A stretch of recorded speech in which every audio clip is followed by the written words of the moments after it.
Baru 2 minggu menikah, aku langsung minta cerai, ternyata.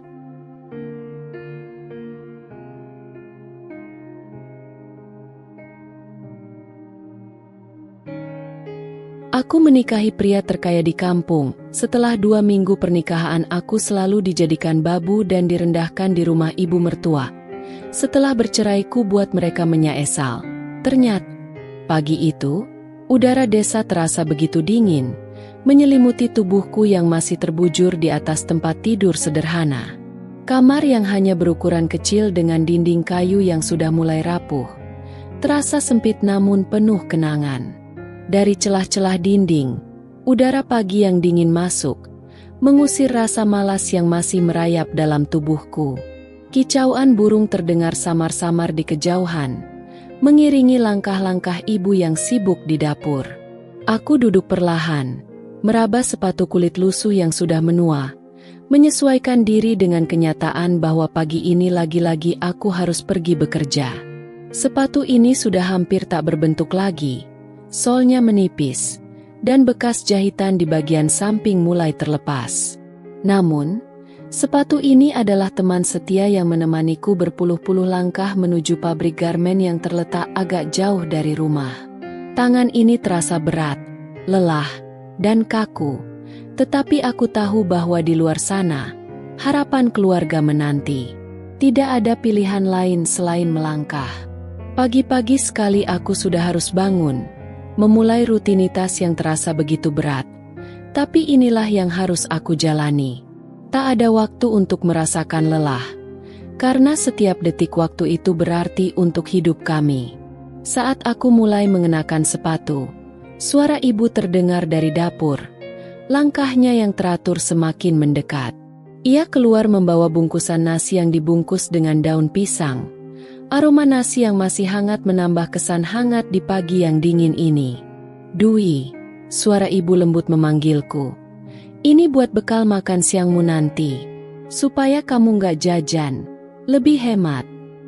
Aku menatap bungkusan itu dengan perasaan campur aduk. Betapa ibu begitu peduli, meskipun kondisinya tidak jauh lebih baik. "Ibu, nggak usah repot-repot masak pagi-pagi. Aku bisa beli makanan di jalan," kataku, berusaha mengurangi beban ibu. Namun ibu menatapku dengan mata yang tak bisa kubaca, penuh kecemasan. "Ini bukan tentang repot-repot, Dwi. Kamu harus berhemat. Nanti Lisa akan ujian. Biaya sekolahnya akan lebih banyak. Ibu minta kamu bantu sedikit. Kamu kan sudah bekerja, jadi harus bantu orang tua." Ucapan ibu itu bagaikan tamparan yang begitu halus, namun begitu dalam. Aku terdiam sejenak, merasakan beratnya setiap kata yang diucapkan ibu. Lisa, adikku yang masih duduk di bangku SMP, memang sudah semakin besar dan pasti akan menghadapi ujian akhir. Biaya sekolahnya yang terus meningkat membuat ibu dan ayah semakin terbebani.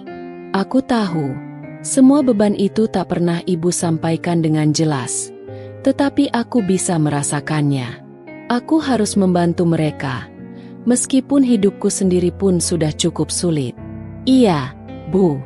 Aku bantu semampu aku," jawabku, suara sedikit parau, menyembunyikan kegelisahan yang kian tumbuh dalam hatiku. Aku tahu, aku harus berbuat lebih banyak. Ibu mengangguk, tampak puas dengan jawabanku. "Kamu istirahat yang cukup ya, Dwi. Jangan terlalu keras bekerja, nanti malah sakit. Ibu nggak mau kamu jatuh sakit," kata ibu, matanya penuh kekhawatiran. Aku hanya bisa tersenyum tipis, mencoba menenangkan ibu meskipun di dalam hati aku tahu betapa lelahnya tubuhku. Di luar, langkah kaki ayah terdengar mendekat. Aku tahu ayah sudah pulang setelah berangkat pagi-pagi sekali untuk mengecek sawah. Ayah yang kini pulang membawa singkong segar di pundaknya, hasil dari kebun yang ia kelola dengan penuh kerja keras. Singkong itu kadang kami jual untuk sedikit tambahan uang, namun jika hasilnya tak banyak, kami memasaknya sendiri untuk makan bersama. Ayah selalu bekerja keras, meskipun tubuhnya sudah mulai renta. Pekerjaan sebagai buruh tani di sawah memang tak pernah memberi banyak hasil, tetapi ayah selalu melakukannya dengan sepenuh hati. Saat ayah sampai di depan rumah, aku segera menghampirinya. "Selamat pagi, ayah," sapaku dengan suara yang hampir teredam rasa haru. Aku tahu, meskipun ia tidak pernah mengatakan apapun, ayah selalu mengorbankan banyak untuk keluarga ini.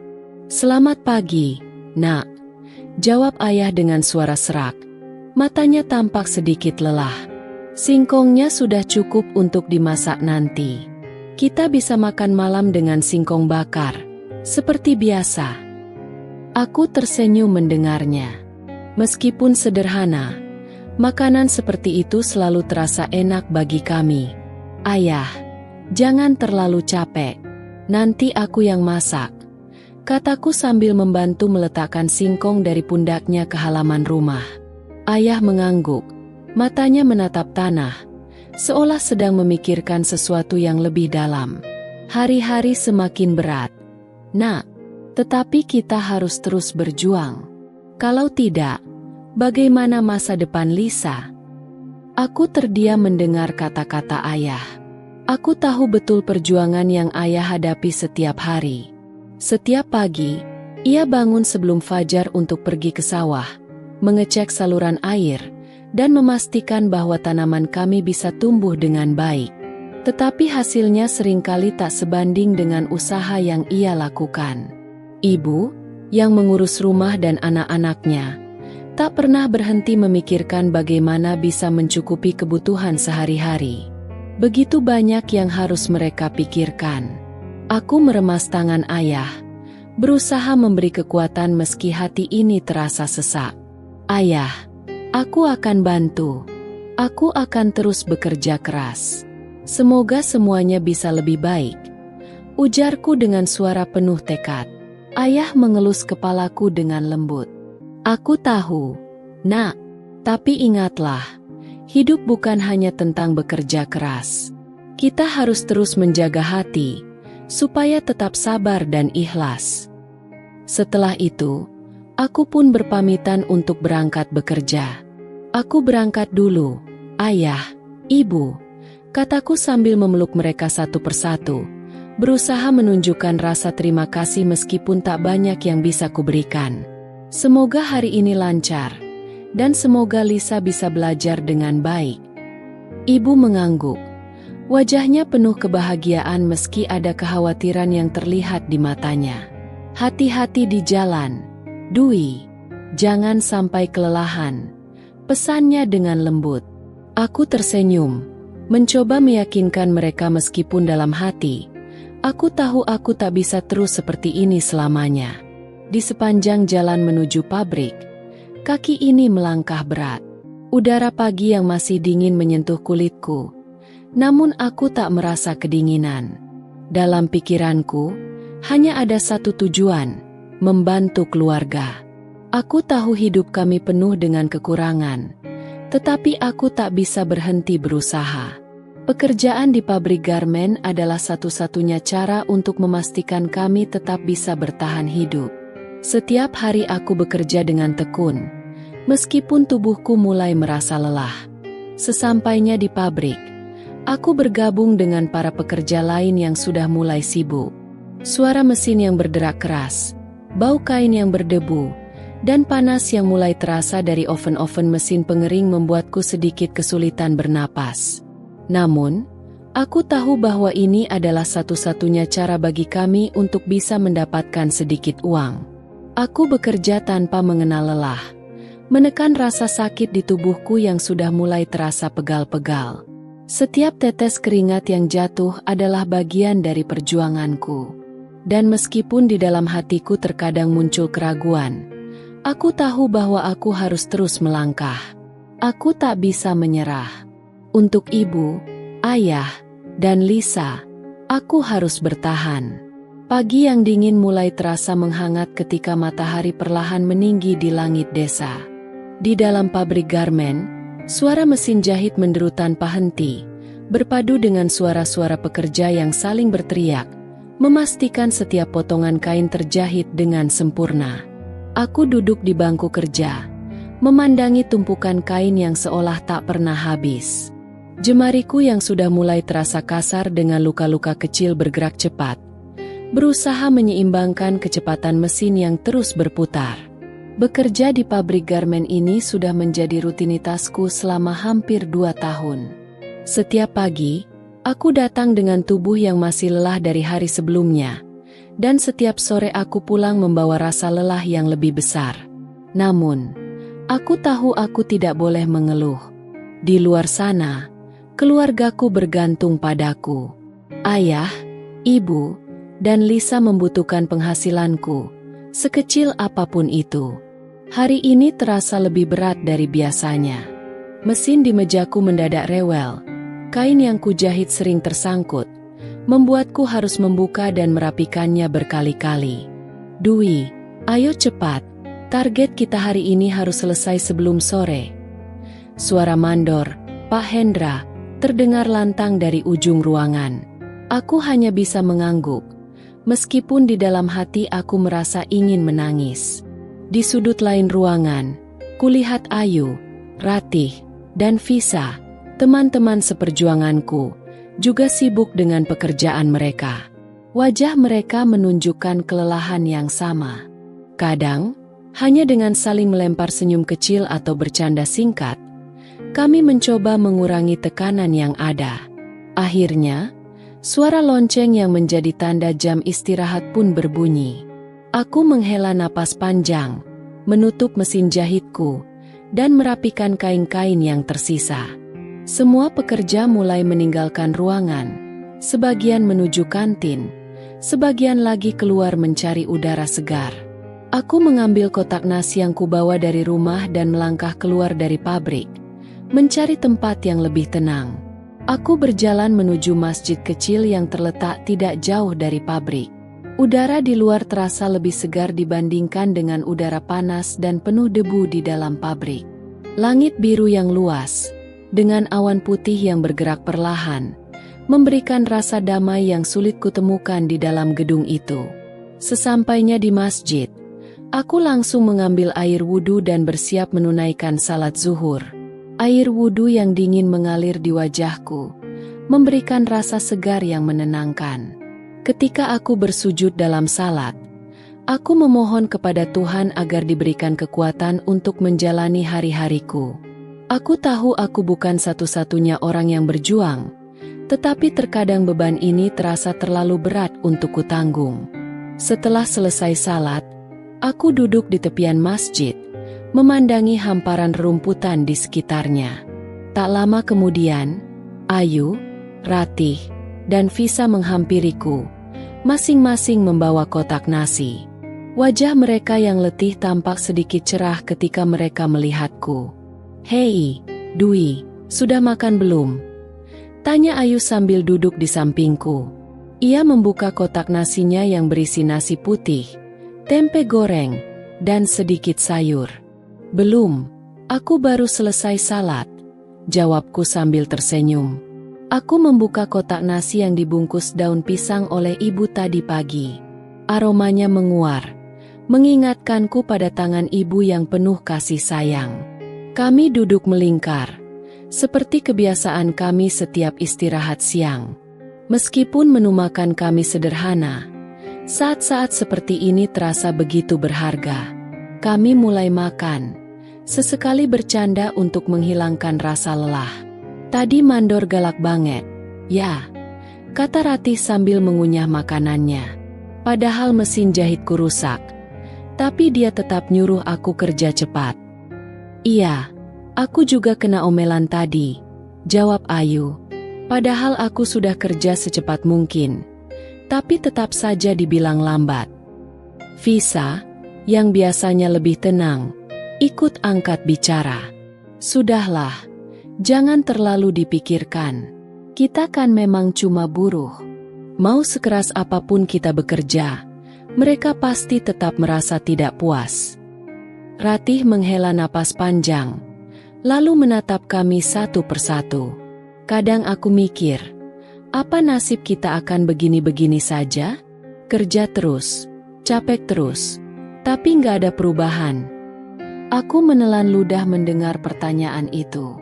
Pertanyaan yang selama ini selalu kupendam, tetapi tak pernah bisa kujawab. Visa mengangkat alis, tampak penasaran. Apa maksudmu, Ratih? Ratih meletakkan sendoknya, lalu melipat tangannya di depan dada.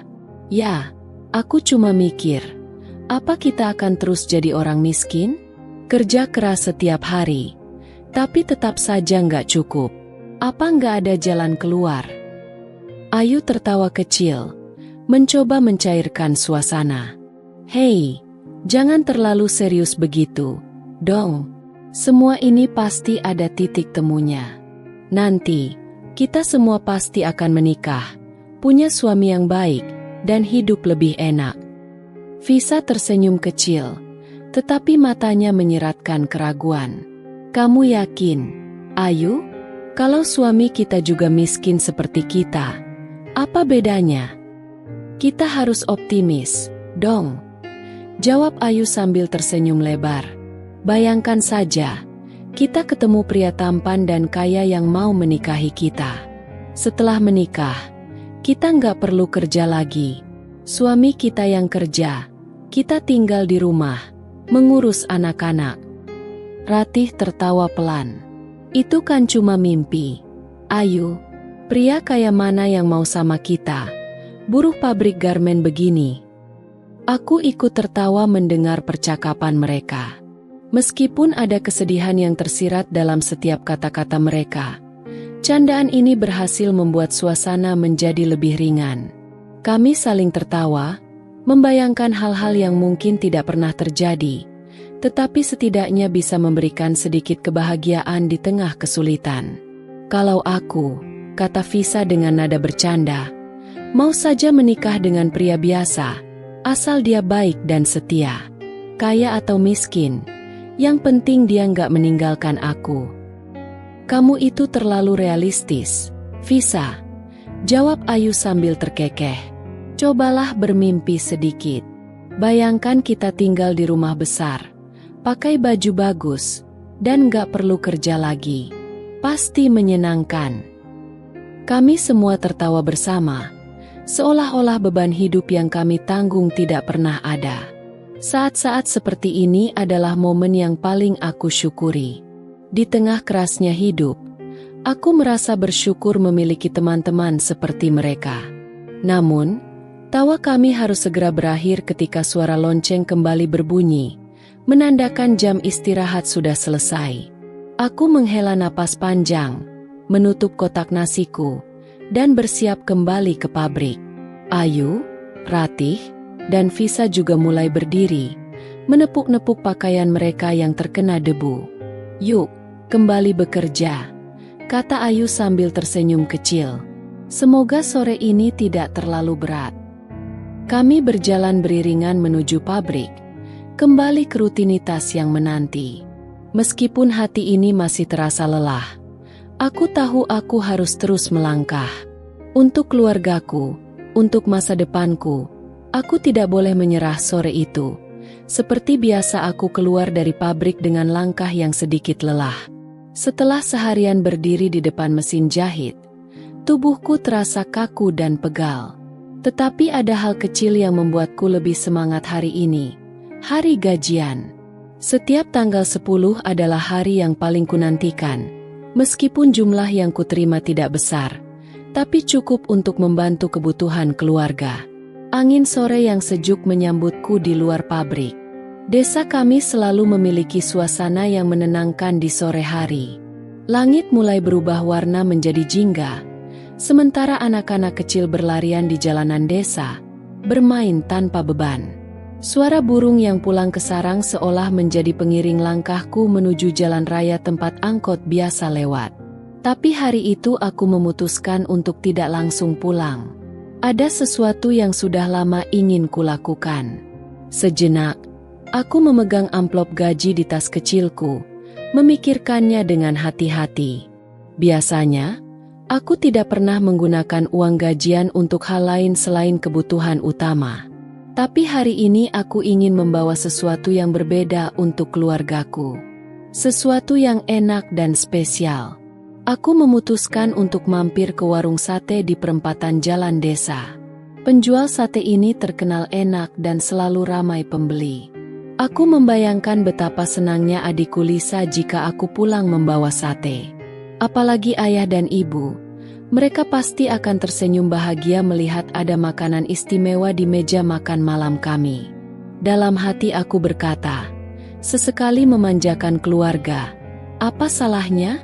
Ketika aku tiba di sana, aku tidak terkejut melihat antrian yang panjang. Warung sate itu memang selalu penuh, apalagi saat sore hari seperti ini. Aroma daging yang dibakar bercampur dengan asap arang memenuhi udara. Bau itu membuat perutku semakin lapar.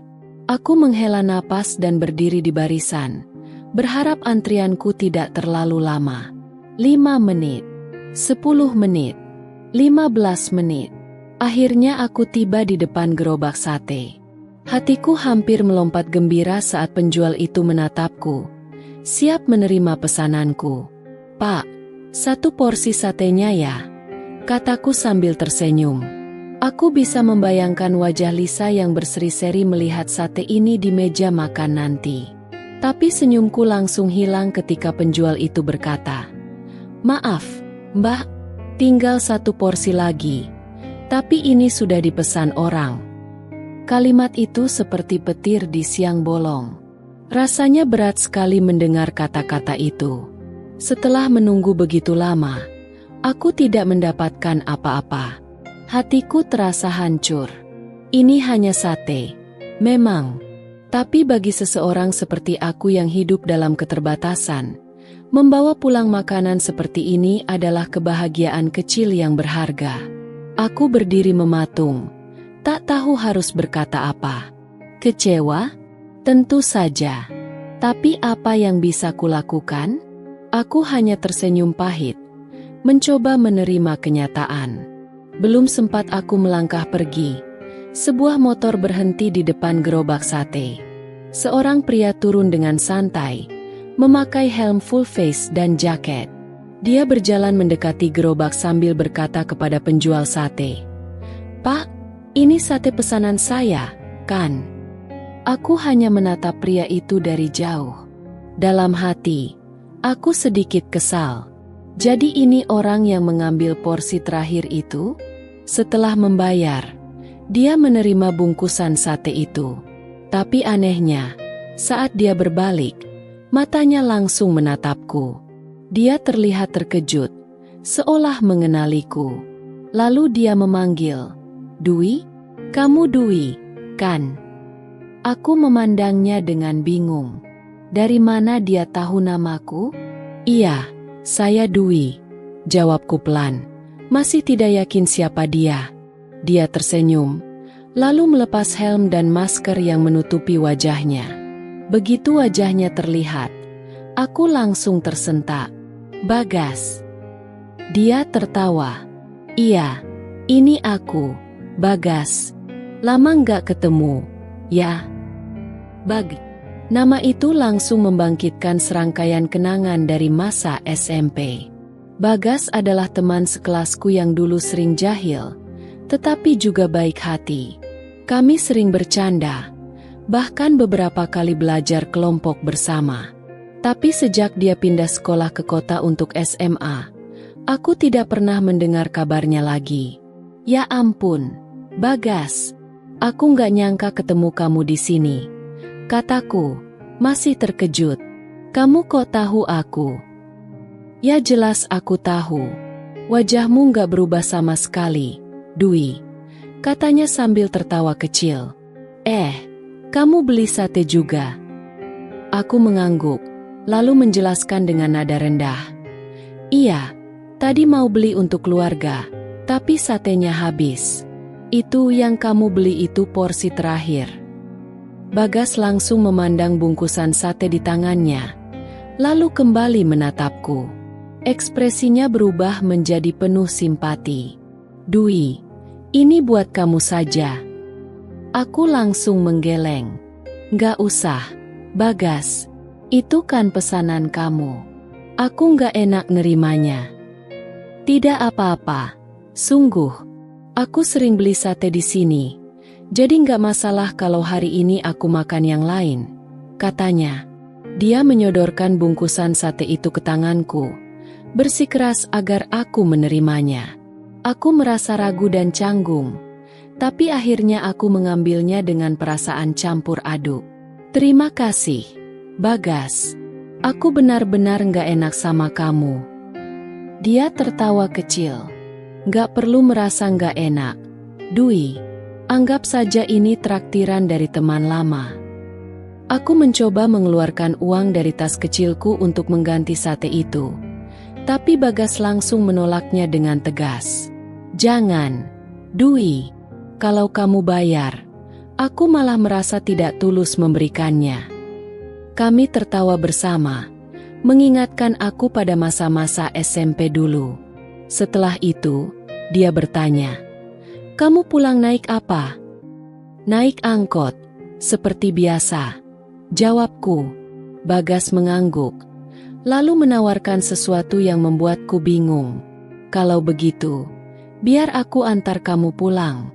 Sebagai gantinya, itu sudah cukup buat bayar sate ini." Aku sempat menolak, merasa tidak enak. "Nggak usah, Bagas. Aku sudah biasa naik angkot." Tapi Bagas memaksa. "Ayo, Dwi. Kita sudah lama nggak ketemu. Ini kesempatan buat ngobrol lebih banyak. Lagi pula, aku juga searah." Akhirnya, aku mengalah. Aku naik motor bersama Bagas, meski merasa sedikit canggung. Angin sore yang sejuk menyapu wajahku saat motor melaju pelan di jalan desa. Rasanya seperti mimpi, bertemu kembali dengan teman lama di saat yang tidak terduga. Sebelum mengantarku pulang, Bagas mampir ke sebuah warung kecil untuk membeli lauk. Kami menunggu di sana sambil berbincang tentang kehidupan masing-masing. "Kamu kerja di mana sekarang, Dwi?" tanyanya. "Di pabrik garmen." "Sudah 2 tahun lebih," jawabku. "Kalau kamu?" "Aku kerja di kota, di perusahaan konstruksi. Kebetulan sekarang lagi pulang ke desa karena ada urusan keluarga," katanya sambil tersenyum. "Aku nggak nyangka bisa ketemu kamu lagi setelah sekian lama." Aku tersenyum kecil. "Aku juga nggak nyangka, Bagas. Dulu kita sering bercanda di kelas. Sekarang malah ketemu di antrian sate." Dia tertawa. "Iya, waktu itu kita nggak pernah mikir kalau hidup akan seberat ini, ya." Aku hanya mengangguk. Kata-katanya membuatku merenung. Dulu, hidup terasa sederhana. Tapi sekarang, kami harus menghadapi kenyataan yang jauh lebih rumit. Setelah selesai membeli lauk, Bagas mengantarku hingga ke depan gang rumahku. Di sana, kami bertukar nomor HP sebelum berpisah. Saat aku masuk ke dalam gang, aku melihat ayah duduk di teras rumah, menungguku pulang. "Kenapa pulangnya kok telat, Dwi?" tanyanya. "Tadi antri beli sate." "Yah, jadi agak lama," jawabku sambil tersenyum. Lisa langsung melompat kegirangan saat melihat bungkusan sate di tanganku. "Kakak bawa sate? Wah, enak banget," serunya dengan mata berbinar. Melihat kebahagiaan di wajahnya, rasa lelah dan kecewa yang tadi sempat kurasakan langsung sirna. Malam itu, setelah makan malam, aku dan Bagas saling bertukar pesan lewat HP. Kami berbincang panjang, mengenang masa lalu dan bercerita tentang kehidupan kami sekarang.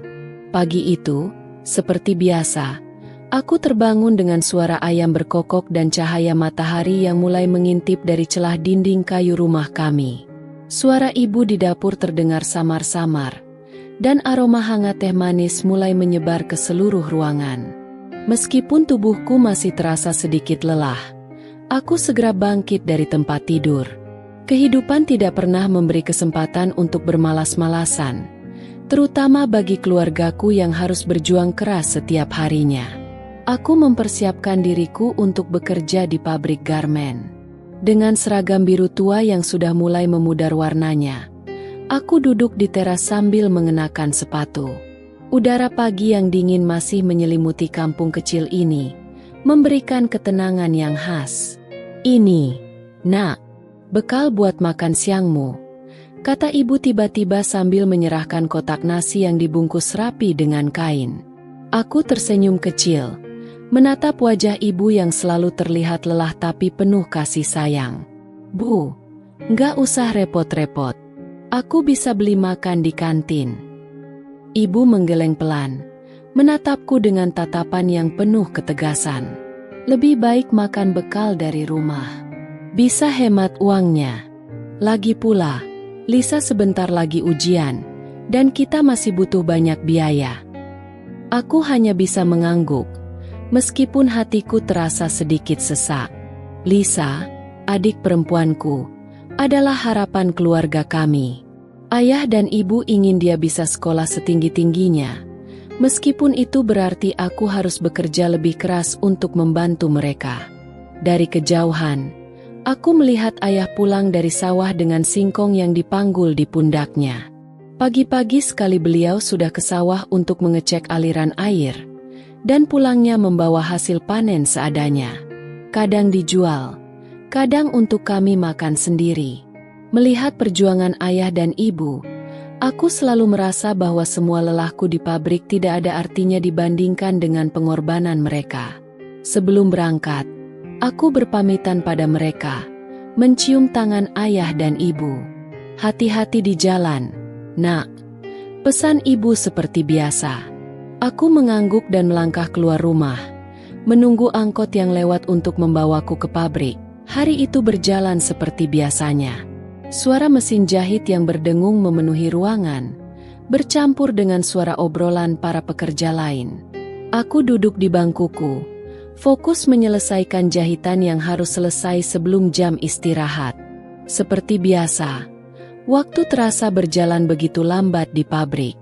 Namun, pikiranku hari itu sedikit berbeda. Aku masih memikirkan pertemuanku dengan Bagas kemarin sore. Rasanya seperti mimpi bertemu kembali dengan teman SMP yang dulu sangat akrab denganku.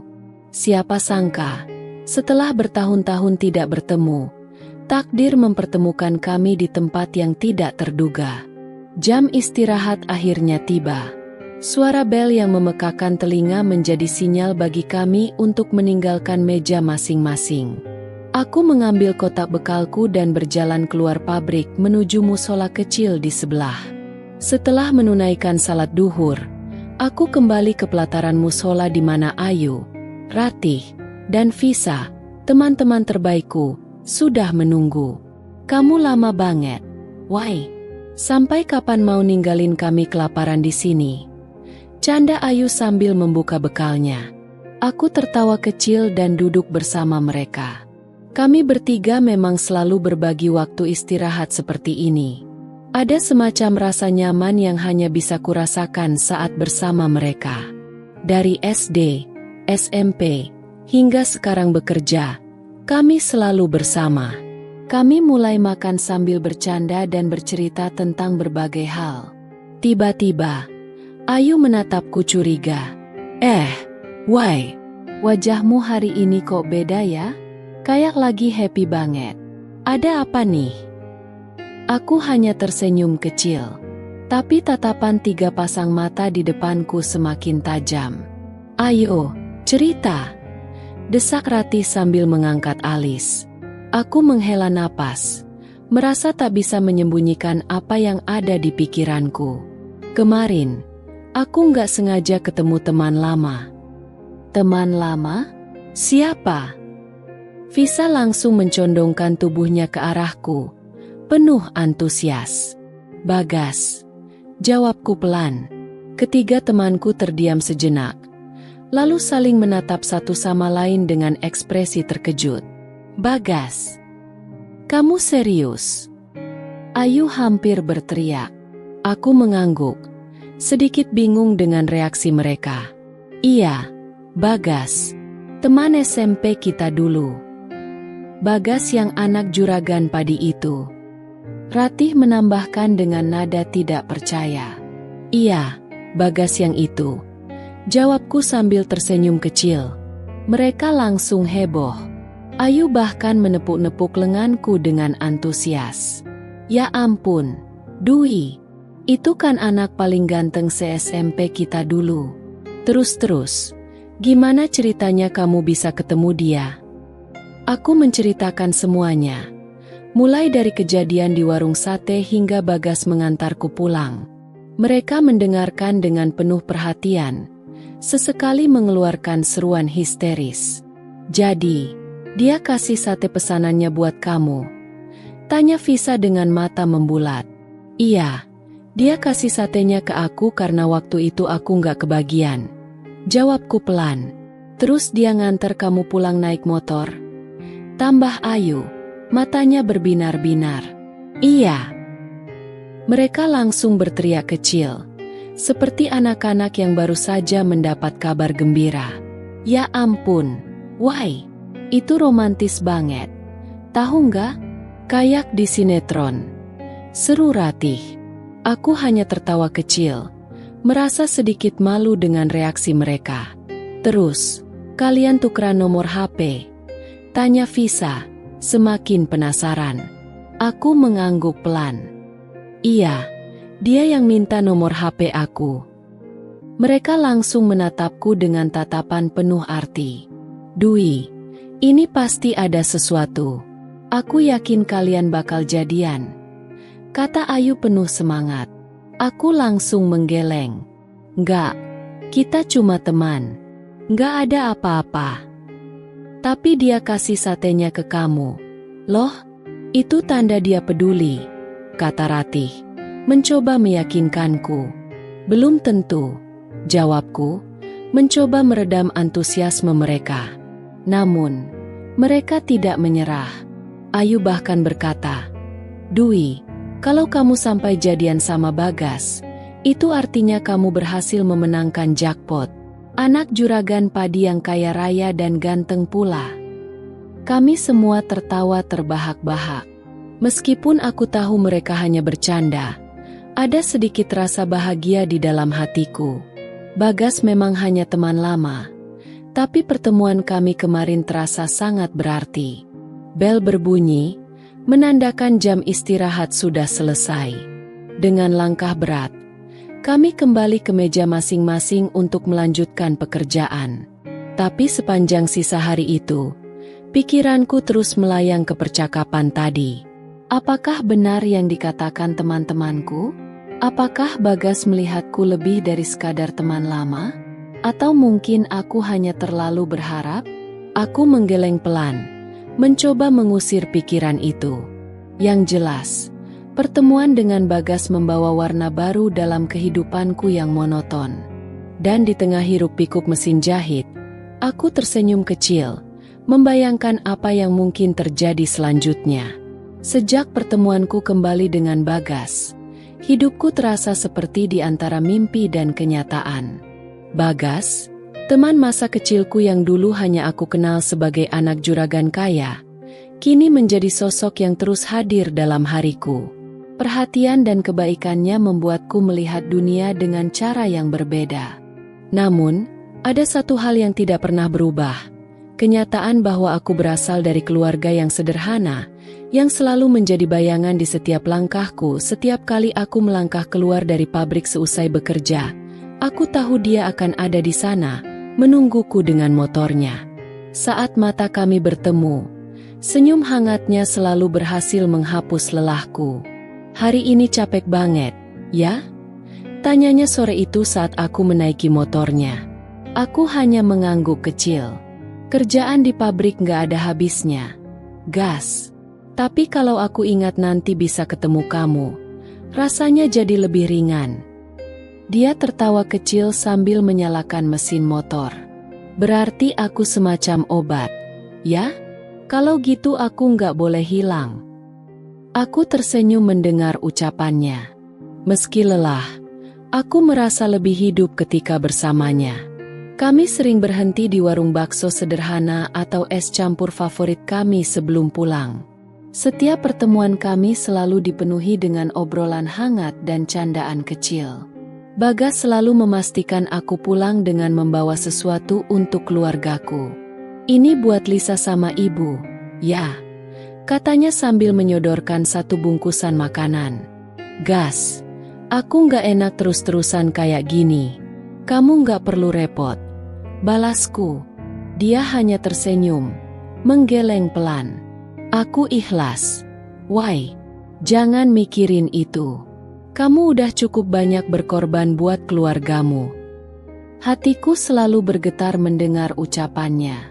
Dia berbeda dari yang lain. Bukan hanya karena latar belakang keluarganya yang kaya, tapi karena hatinya yang tulus. Namun, takdir sepertinya tak membiarkan semua ini berjalan mulus. Hubungan kami yang semakin dekat akhirnya sampai ke telinga orang tuaku. Hari itu aku baru saja tiba di rumah, membawa bungkusan makanan seperti biasa. Lisa menyambutku dengan gembira, tapi kebahagiaan itu hanya sesaat karena ibu memanggilku ke ruang tamu. Di sana, ayah duduk dengan ekspresi yang tidak biasa. "Dwi, duduk sini," kata ibu dengan nada serius. Aku menelan ludah, mencoba menenangkan diriku. Aku tahu ini tentang Bagas. Aku bisa merasakannya. "Kami dengar kamu dekat dengan Bagas, anak Juragan Mansur," kata ayah langsung tanpa basa-basi. Aku terdiam, mencoba menyusun kata-kata. "Benar, Dwi," desak ibu. Akhirnya, dengan suara pelan, aku mengangguk. "Iya, Bu, Pak, aku memang dekat sama Bagas." Wajah ibu dan ayah berubah seketika. Keduanya saling berpandangan, seolah mencoba memahami apa yang baru saja kudengar. "Kenapa kamu nggak cerita ke kami sebelumnya?" tanya ibu. "Aku takut kalian nggak setuju," jawabku jujur. Ayah menghela napas panjang. "Dwi, kamu tahu siapa Juragan Mansur, kan? Dia itu orang yang terkenal pelit dan kejam. Banyak teman ayah yang dulu kerja di sawahnya nggak tahan. Apa kamu pikir anaknya akan berbeda?" Aku menatap ayah dengan mata berkaca-kaca. "Pak, Bagas itu berbeda. Dia nggak seperti yang ayah pikir. Dia baik, perhatian, dan dia selalu menghormati aku. Tapi dia tetap anak Juragan Mansur," kata ayah dengan nada tegas. "Dan keluarganya pasti punya standar sendiri. Kamu pikir mereka akan menerima kamu yang cuma buruh pabrik?" Kata-kata itu seperti pisau yang menusuk hatiku. "Pak, Bagas nggak pernah peduli soal itu. Dia terima aku apa adanya. Kenapa ayah nggak bisa melihat itu?" Ibu mencoba menenangkan ayah, tapi ayah tetap bersikeras. "Kami nggak mau kamu kecewa, Dwi. Kami nggak mau kamu berharap terlalu tinggi hanya untuk jatuh nanti." "Pak, aku juga punya hak untuk bahagia," bentakku, tak lagi mampu menahan air mata. "Kenapa kalian cuma peduli soal uang? Kenapa kalian gak pernah peduli soal apa yang aku rasakan?" Aku berlari masuk ke kamar, mengunci pintu, dan membiarkan tangisku pecah. Keesokan harinya, Bagas seperti biasa menungguku di depan gang. Wajahnya cerah seperti biasanya, tapi aku yang membawa beban dari semalam hanya bisa menyapa dengan senyum tipis. "Kamu kenapa? Why? Kayaknya nggak seperti biasanya," tanyanya saat kami melaju di jalan. Aku menghela napas panjang. "Bagas, kamu serius sama aku?" Dia melirikku sekilas, lalu kembali fokus pada jalan. "Kenapa kamu tanya seperti itu?" "Aku cuma mau tahu, hubungan ini mau dibawa kemana?"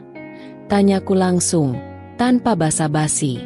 Dia terdiam, jelas tidak menduga pertanyaan itu. "Why? Aku serius sama kamu. Tapi aku harus selesaikan kuliahku dulu. Setelah itu, aku akan bicara sama orang tuamu." Jawabannya membuatku terdiam. Rasanya waktu menunggu hingga dia wisuda terlalu lama. Aku menunduk, mencoba menahan kecewa. Kalau kita menikah sekarang, tanpa harus nunggu kamu wisuda? Tanyaku, suaraku hampir berbisik. Bagas terdiam lama. Why? Aku harus pikirkan itu dulu. Aku nggak mau membuat keputusan yang buru-buru dan akhirnya menyulitkan kita berdua. Jawaban itu membuat hatiku sedikit hancur. Tapi aku tahu dia hanya mencoba realistis. Bagas memang selalu memikirkan hal-hal dengan matang. Sementara aku hanya ingin menyelesaikan semuanya dengan cepat. Saat kami tiba di depan pabrik, teman-temanku sudah menunggu. Mereka langsung meledek begitu melihat aku turun dari motor Bagas. Wih, setiap hari diantar jemput. Romantis banget nih. Goda Ayu sambil tertawa. Aku hanya tersenyum kecil, mencoba menutupi kegelisahan yang masih tersisa di hatiku. Bagas melambaikan tangan sebelum pergi menuju kampusnya. Sementara aku dan teman-teman masuk ke pabrik untuk memulai hari yang baru. Tapi pikiranku terus melayang. Bagas adalah sosok yang membuatku merasa berarti. Tapi apakah aku cukup kuat menghadapi semua rintangan ini? Hari-hari berlalu dengan perasaan campur aduk. Di satu sisi, kedekatanku dengan Bagas membuatku merasa hidup kembali, seolah dia adalah pelangi yang datang setelah hujan. Namun, di sisi lain, beban yang kutanggung dari ketidaksetujuan orang tuaku membuat semuanya terasa berat. Mereka ingin aku fokus pada keluarga, membantu Lisa hingga ia selesai sekolah, dan menabung untuk masa depan.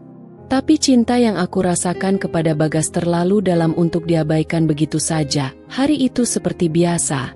Saat bel istirahat berbunyi, aku melangkah keluar pabrik bersama teman-temanku.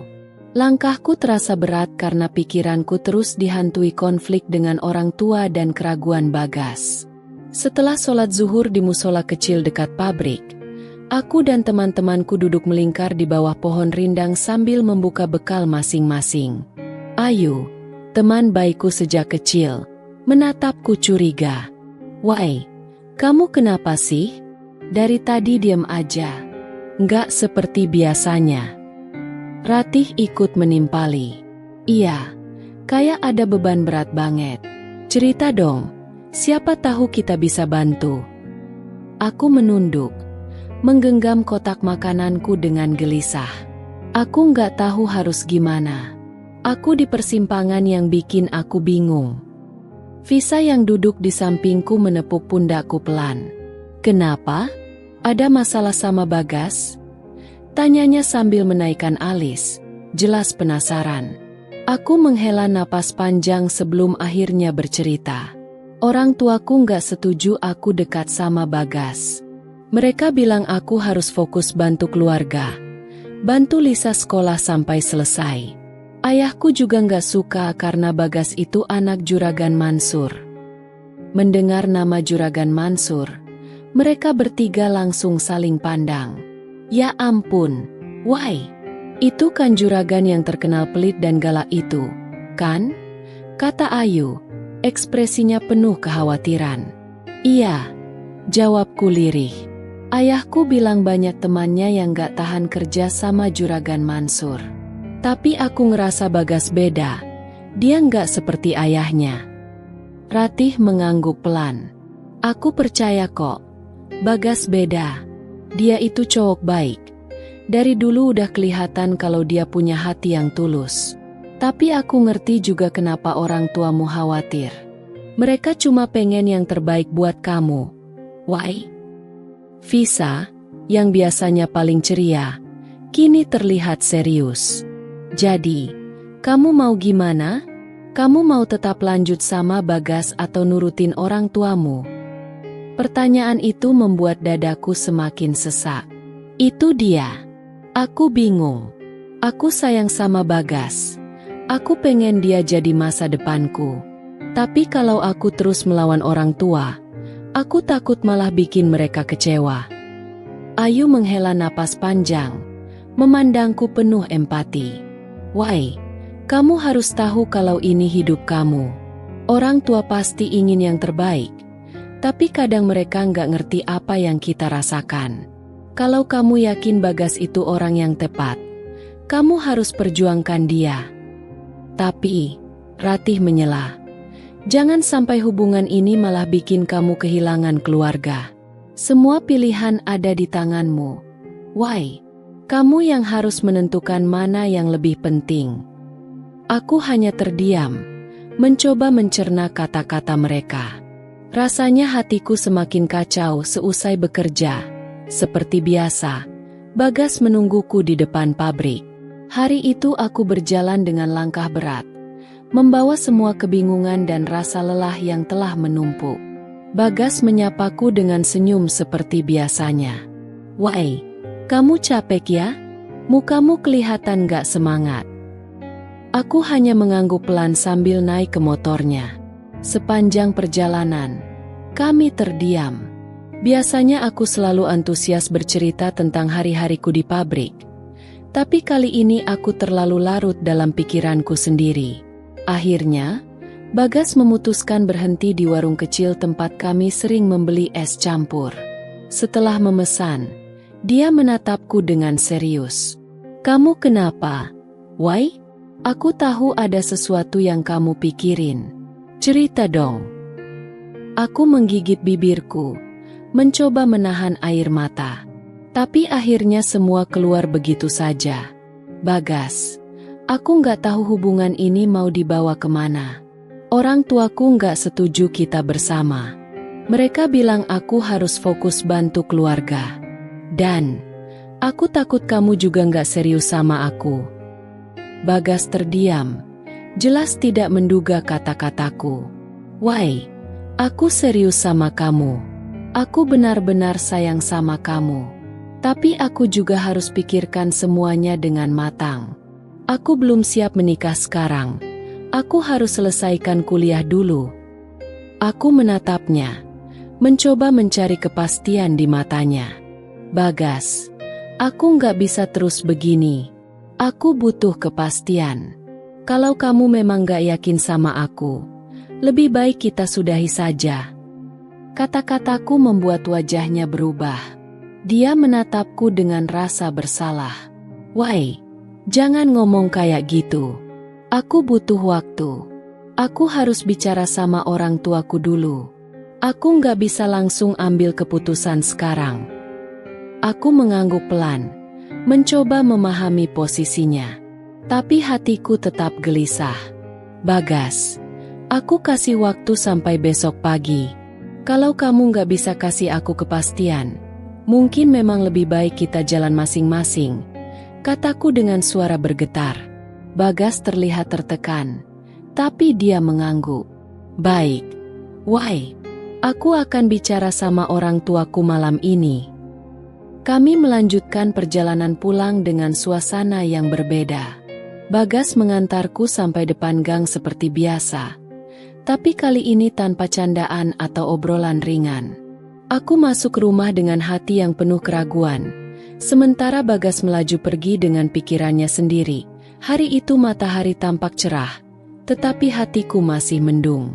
Aku sedang memandangi layar ponselku, menunggu pesan dari Bagas.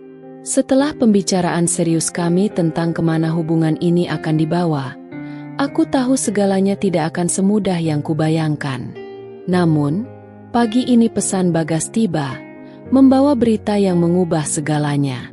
"Wai, aku sudah bicara dengan keluargaku tadi malam. Mereka setuju kita menikah.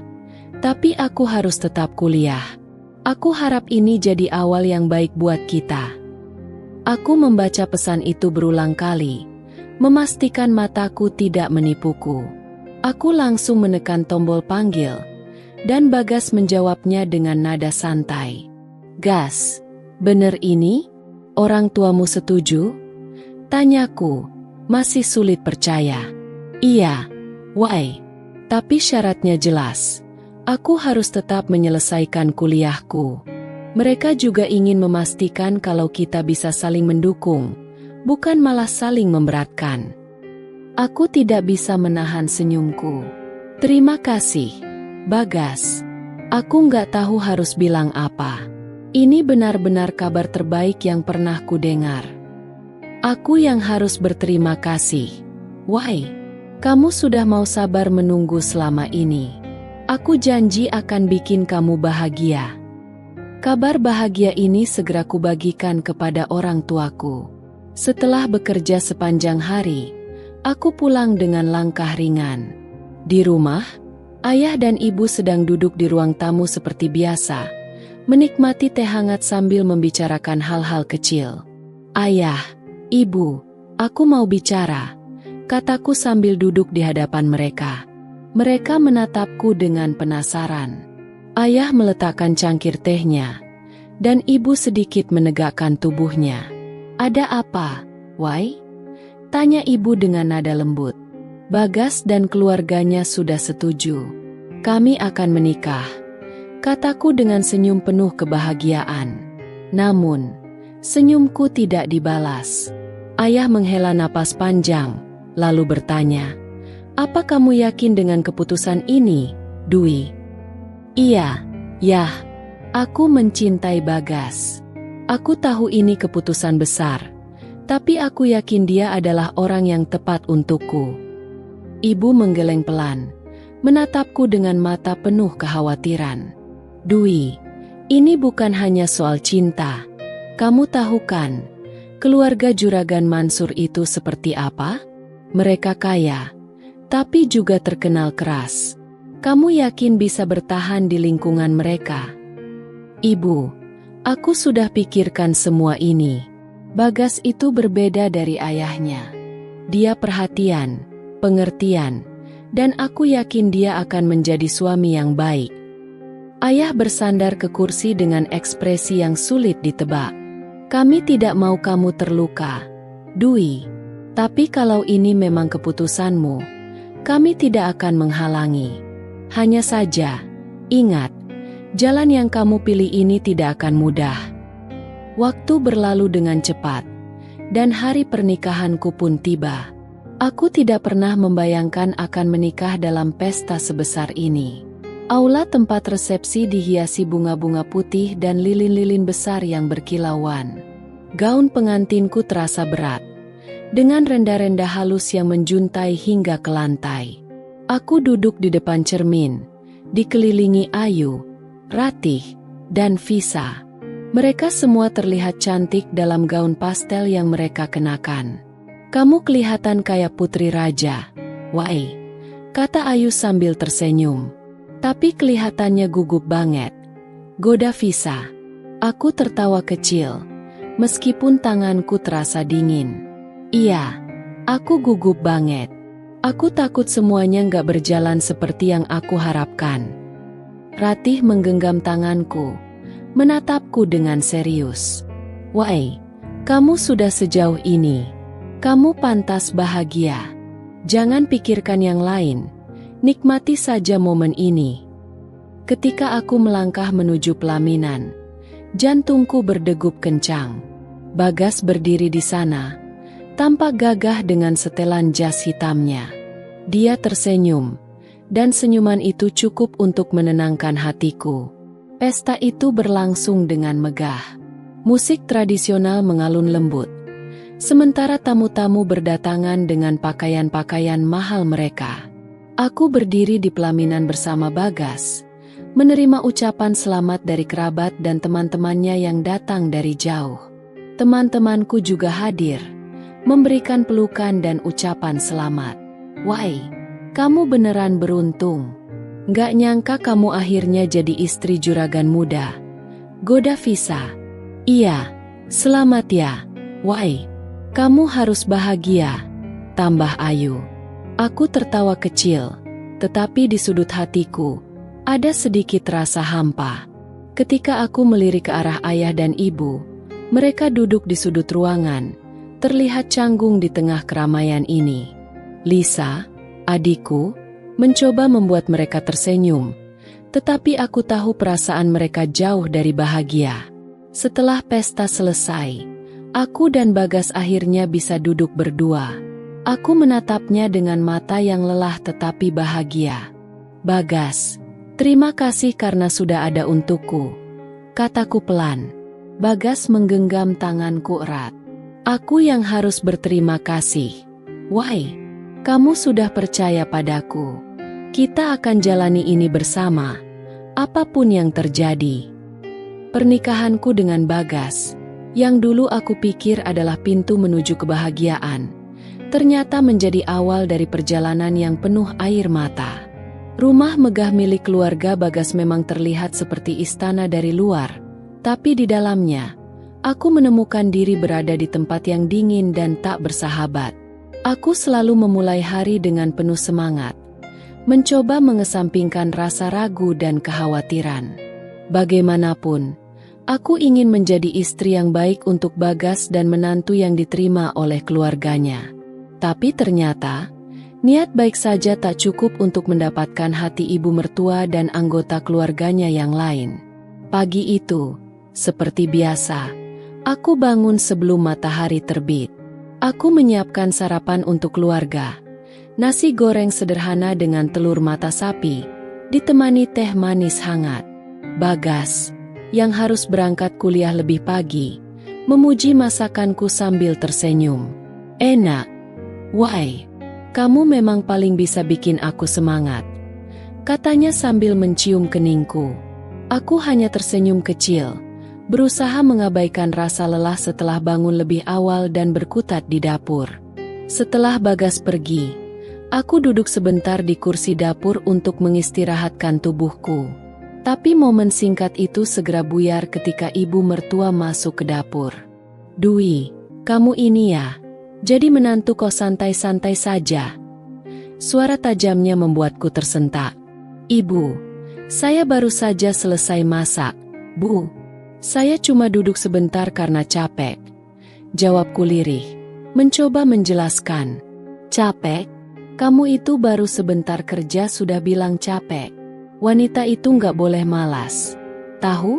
Kalau cuma duduk-duduk begitu, nanti kamu nggak berguna buat keluarga ini.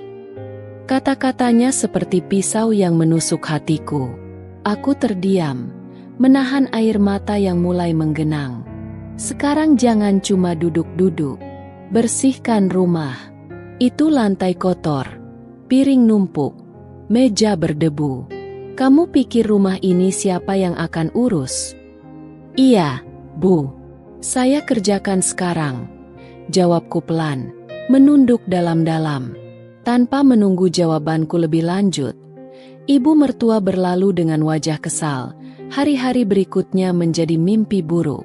Aku merasa seperti seorang pelayan di rumah yang seharusnya menjadi tempatku merasa nyaman. Setiap kali aku melakukan sesuatu, selalu ada yang salah di mata ibu mertua. Jika makanan terlalu asin, dia memarahiku. Jika lantai kurang bersih menurut standarnya, dia akan mengomel sepanjang hari. Dwi, kamu itu masak kok nggak pakai hati? Asin begini mau bikin kami sakit semua, katanya suatu siang sambil membanting piring ke meja. Aku hanya bisa meminta maaf berulang kali, meskipun di dalam hati aku merasa hancur. Adik ipar Bagas, Riko, juga tidak membuat segalanya lebih mudah.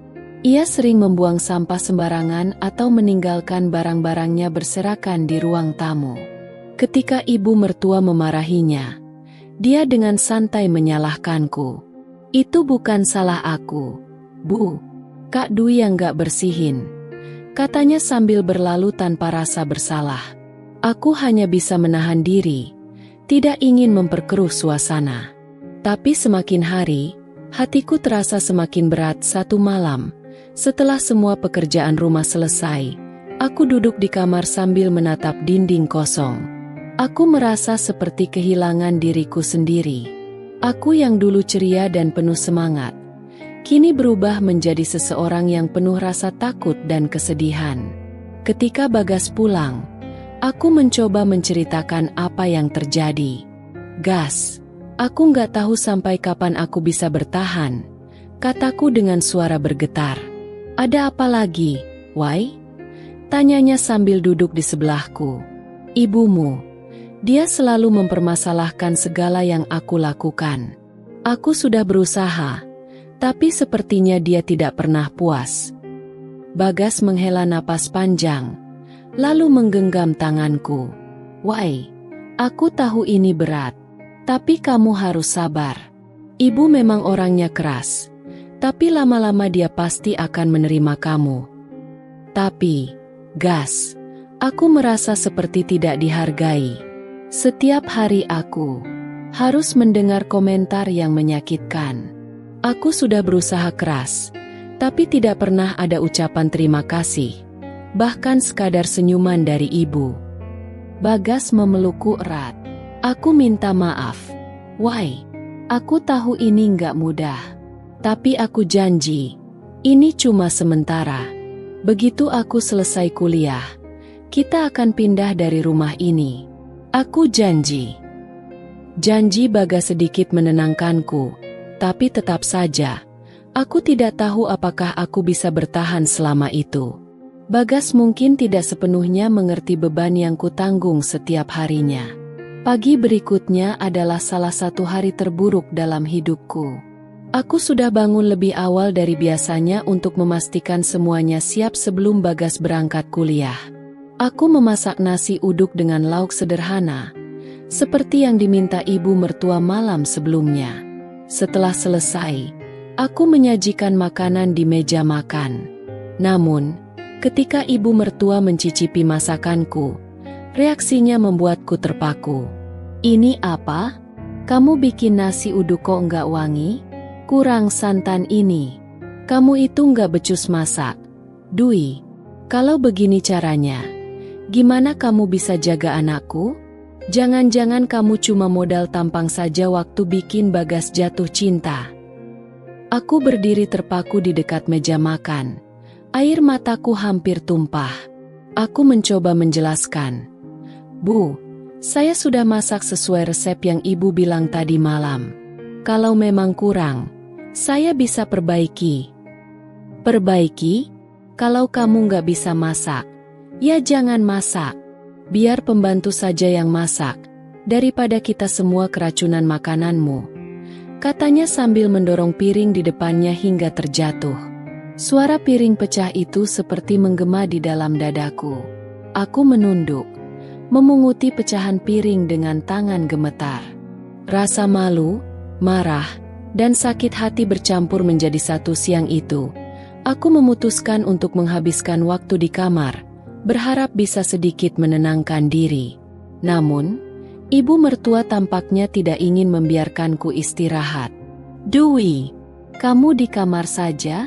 Mau jadi ratu di rumah ini? Teriaknya dari ruang tengah.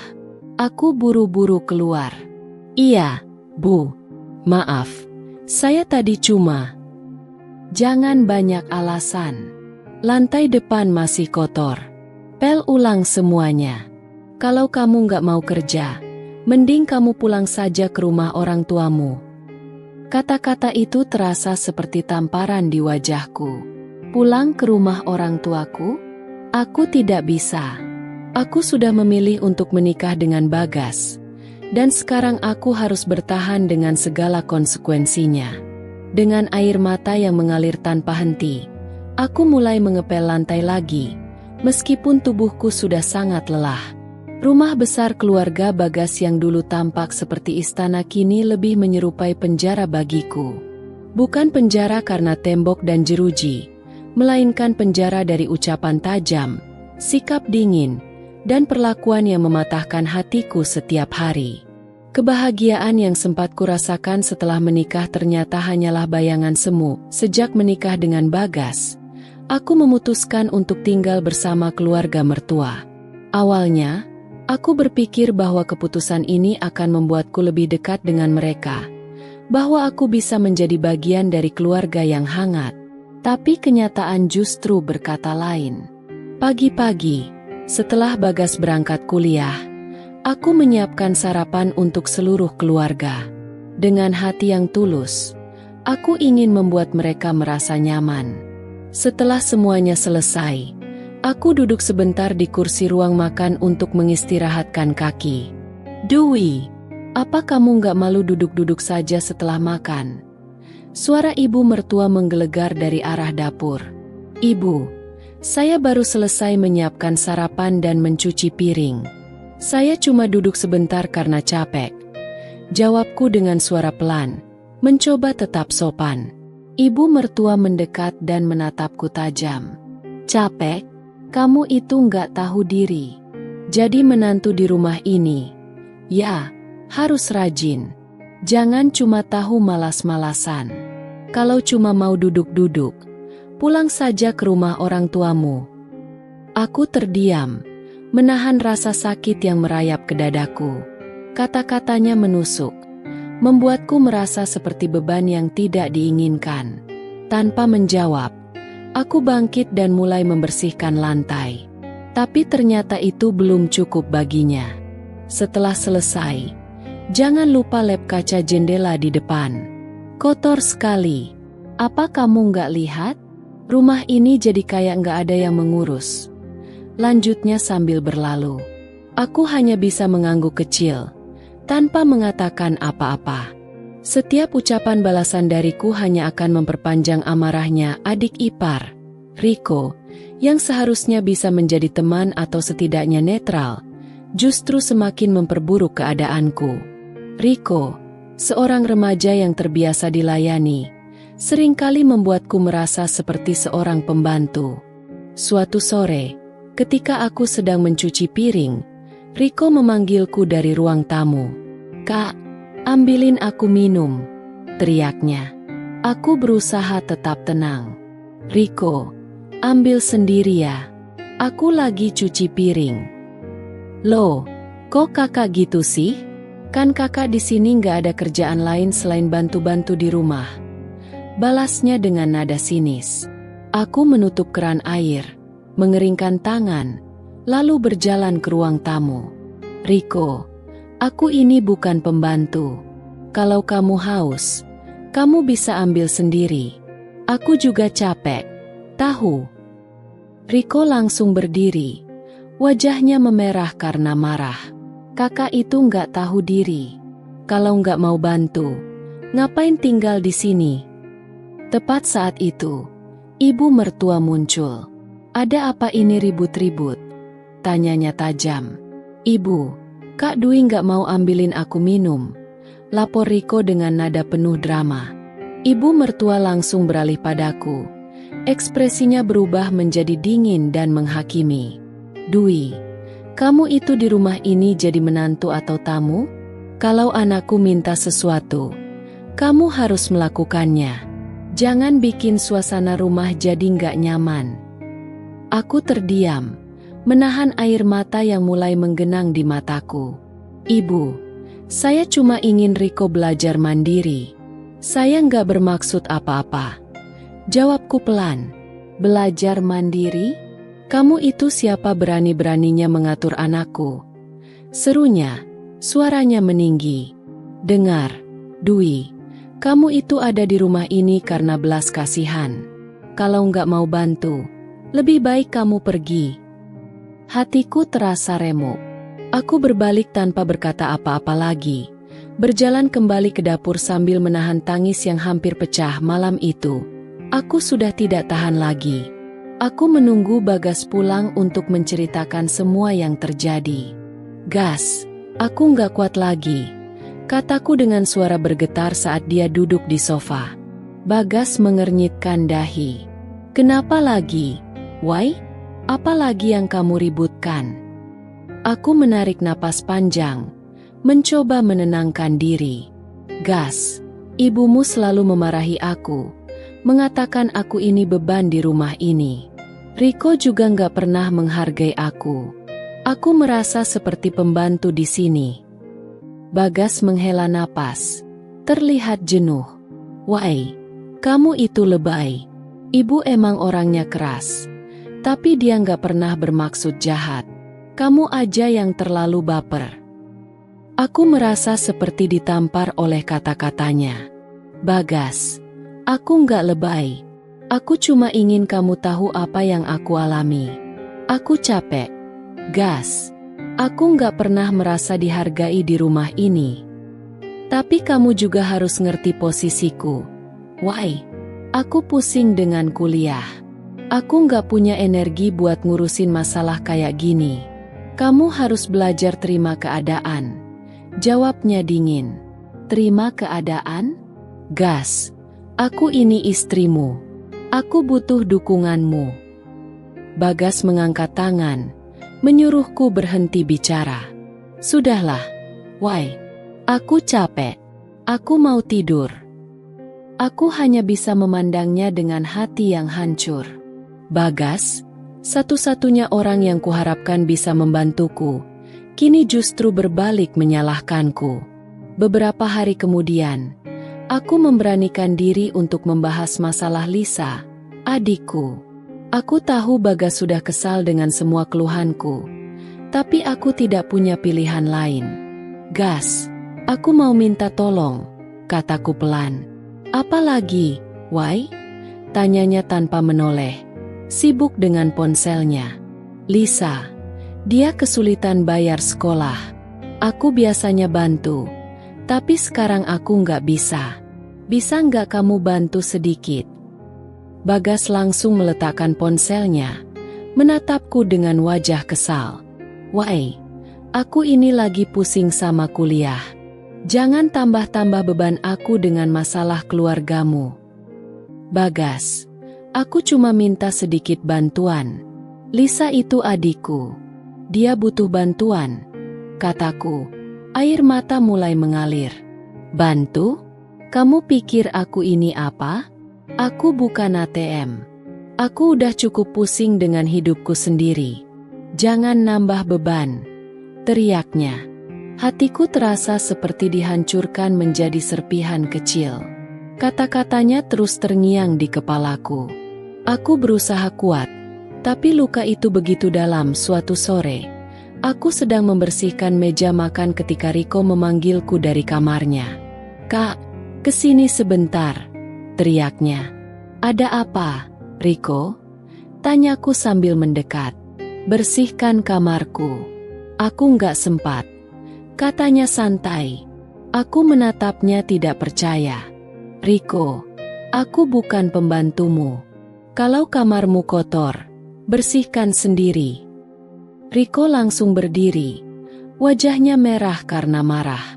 Kakak itu apa-apaan sih? Udah nggak kerja, tinggal di rumah ini, tapi nggak mau bantu-bantu. Pertengkaran kami akhirnya terdengar oleh ibu mertua. Dia datang dengan wajah penuh amarah. Apa ini ribut-ribut lagi? Dwi, kamu itu kenapa selalu bikin masalah? Tanyanya dengan nada tinggi. Ibu, saya cuma ingin Riko belajar tanggung jawab. Jawabku pelan. Tanggung jawab? Kamu itu nggak punya hak ngomong seperti itu di sini. Kamu itu cuma menantu. Kalau nggak mau kerja, pulang saja. Aku tidak bisa lagi menahan tangis. Aku merasa tidak ada yang berpihak padaku. Bahkan orang yang seharusnya menjadi pelindungku, 2 tahun sudah berlalu sejak hari-hari gelap itu. Perjalanan hidupku terasa seperti mimpi buruk yang tak kunjung usai. Aku meninggalkan Bagas, rumah besar yang penuh hiasan mewah, dan ibu mertuaku yang selalu memandangku rendah. Aku pulang ke rumah orang tuaku dengan luka di hati yang terasa semakin dalam. Namun, satu hal yang ku tahu, aku harus bangkit. Aku harus bisa membantu keluargaku, terutama adikku, Lisa, yang baru saja lulus SMA. Dengan niat kuat, aku merantau ke kota.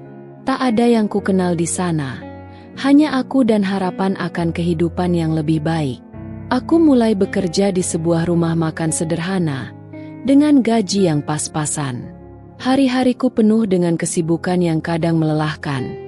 Namun aku tahu ini adalah jalan yang harus kujalani. Setiap malam, aku menatap langit yang gelap, berpikir tentang masa depan dan impian yang masih jauh. Kehidupan di kota tidak semudah yang kubayangkan. Setiap hari aku bekerja keras. Tidak ada waktu untuk bersantai. Pagi hari aku membuka rumah makan, lalu malamnya pulang dengan lelah yang tak kunjung hilang.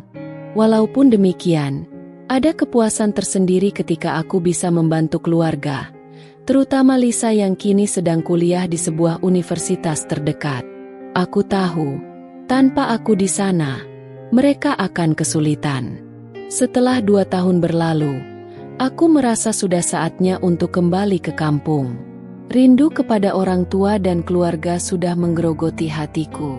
Begitu aku pulang, aku disambut dengan pelukan hangat dari ayah dan ibu.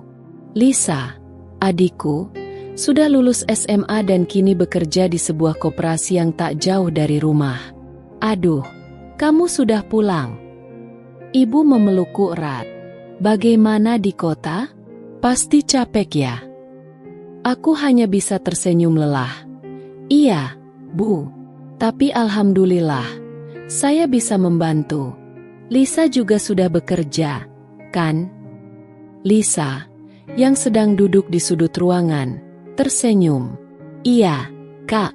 Aku juga mulai membantu ibu dan ayah di koperasi. Sekarang sudah bisa sedikit bantu-bantu.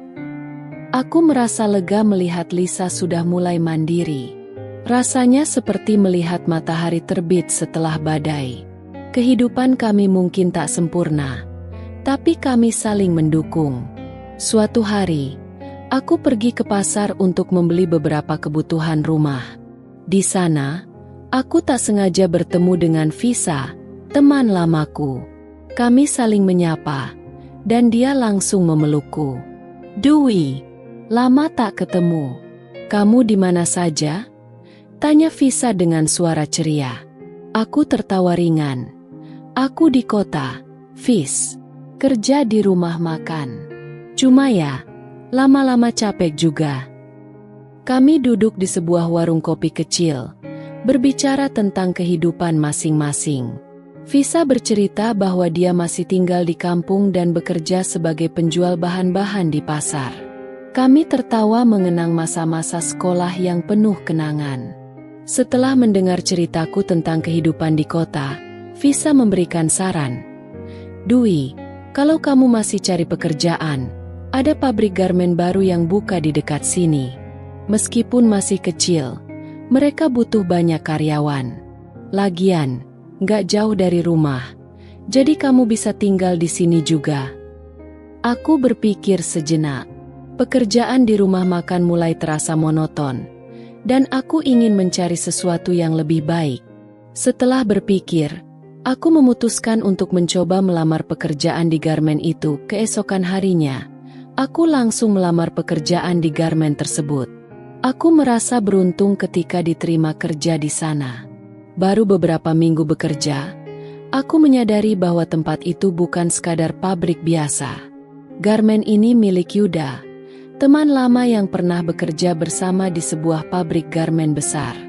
Aku terkejut melihat betapa suksesnya Yuda sekarang. Dulu, dia adalah seorang pekerja biasa seperti aku, tapi kini dia sudah berhasil mendirikan garmen miliknya sendiri. Kami saling menyapa dan berbicara, mengenang masa lalu. Yuda menanyakan kabarku dan keadaan Bagas. Aku menghela napas, dan tanpa ragu, aku bercerita tentang pernikahanku yang berakhir dengan cerai. Wah, aku nggak tahu kalau itu yang terjadi. Maaf, Dwi, kata Yuda dengan wajah prihatin. Tapi, yang penting kamu sekarang baik-baik aja, kan? Aku tersenyum sedikit, mencoba menyembunyikan perasaan yang masih belum pulih. Iya, Yuda, aku belajar banyak dari semua ini. Seiring berjalannya waktu, aku semakin dekat dengan Yuda. Kami sering berbicara tentang kehidupan, masa depan, dan segala hal yang pernah terjadi.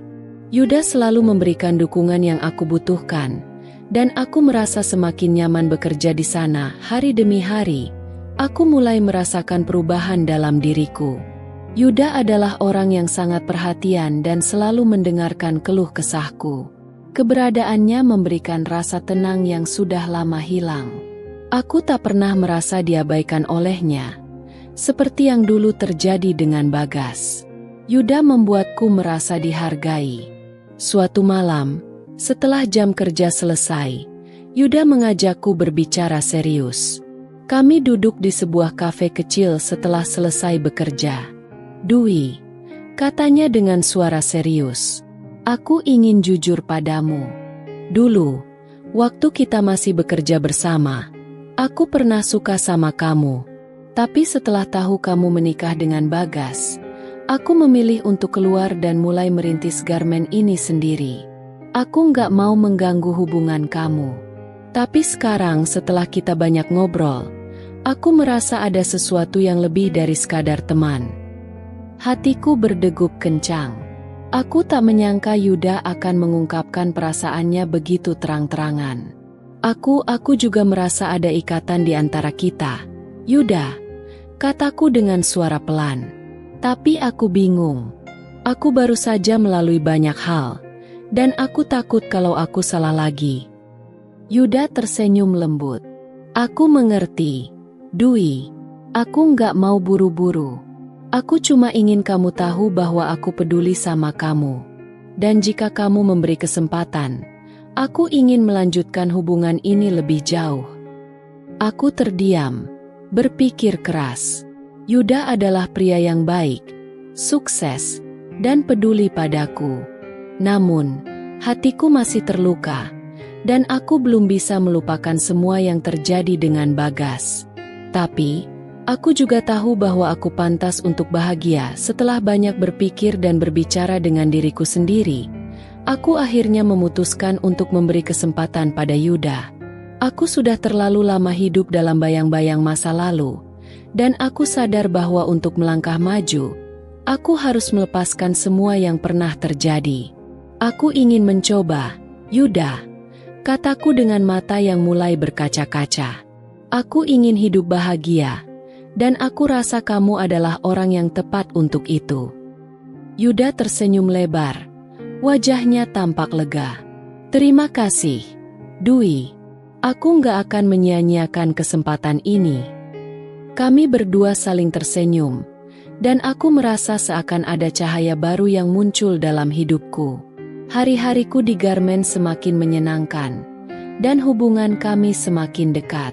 Yuda memberiku rasa aman yang sudah lama aku cari.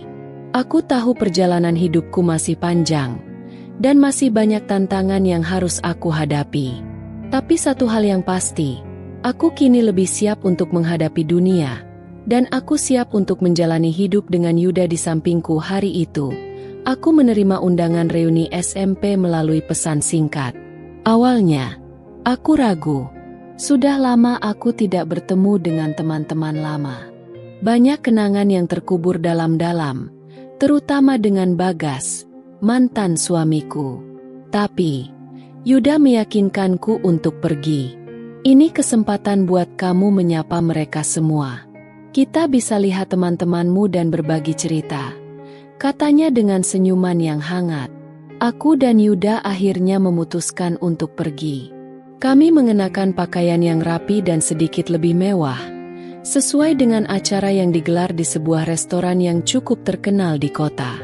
Ketika kami tiba, suasana reuni sudah mulai ramai. Banyak teman-teman lama yang sudah berkumpul. Visa, teman dekatku yang dulu selalu memberi semangat, langsung mendekatiku dengan senyum lebar.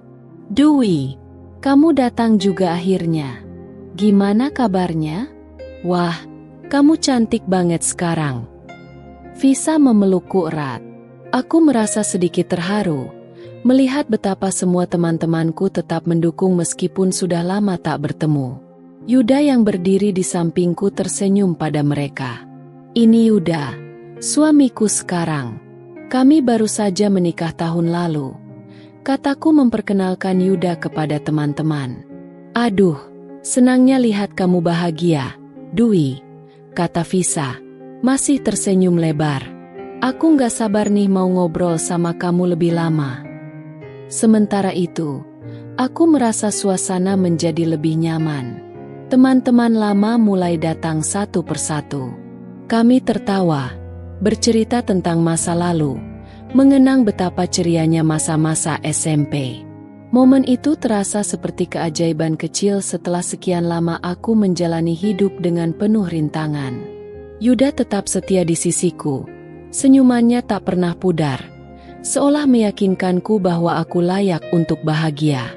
Namun, tiba-tiba suasana yang awalnya riuh berubah seketika. Pintu restoran terbuka, dan seorang pria masuk. Aku langsung mengenalinya, meskipun penampilannya sangat jauh berbeda. Bagas, mantan suamiku, tampak lusuh dengan pakaian yang terlihat usang. Rambutnya yang dulu selalu tertata rapi kini acak-acakan, dan wajahnya terlihat lelah. Matanya yang dulu penuh semangat kini tampak kosong dan penuh penyesalan. Aku merasa jantungku berdegup lebih kencang. Bagas melangkah masuk dengan sedikit canggung, dan saat melihatku, dia terlihat terkejut. Wajahnya memucat, dan langkahnya seakan terhenti sejenak di pintu. Aku merasa ada sebuah ketegangan yang tiba-tiba muncul di antara kami. Rasanya seperti kembali ke masa lalu, tapi dalam bentuk yang berbeda. Aku menatapnya dengan perasaan campur aduk. Ada rasa sakit, ada rasa kecewa, tapi juga ada rasa lega. Bagas bukan lagi suamiku, dan kini aku tidak perlu lagi merasa terikat oleh masa lalu. Bagas akhirnya duduk bersama kami, meskipun dengan keengganan. Teman-teman lama kami mulai saling menyapa, tetapi ada yang berbeda kali ini. Mereka semua tahu apa yang terjadi antara kami. Pernikahanku dengan Bagas yang berakhir begitu pahit. Namun, aku tidak ingin membiarkan masa lalu mengganggu kebahagiaanku yang sekarang. Aku memilih untuk bersikap biasa saja, meski ada rasa tidak nyaman di dalam diriku. Visa, yang tak pernah bisa menahan mulutnya, langsung membuka pembicaraan. Wah, Bagas, lama nggak ketemu. Kamu kelihatan beda banget. Kok sekarang hidupmu jadi begini? Visa tertawa kecil, seolah mengolok-olok Bagas dengan penuh kebahagiaan. Bagas hanya tersenyum kecut, mencoba menutupi rasa malunya. Ya, hidup memang gak selalu seperti yang kita inginkan, jawab Bagas pelan, tetapi ada nada kesal dalam suaranya. Visa yang tak bisa berhenti mengolok-olok melanjutkan. Lihat deh, Dwi sekarang, gimana? Lihat suaminya, lihat kehidupannya sekarang. Kamu pasti merasa malu. Ya, Bagas, dulu kan kamu yang punya segalanya. Sekarang lihat deh, kamu seperti ini. Suasana menjadi semakin canggung. Semua teman-teman yang hadir mulai saling bertukar pandang. Aku tahu, apa yang Visa katakan bukan tanpa alasan. Bagas memang dulu tampak begitu berkuasa, memiliki segalanya, termasuk aku.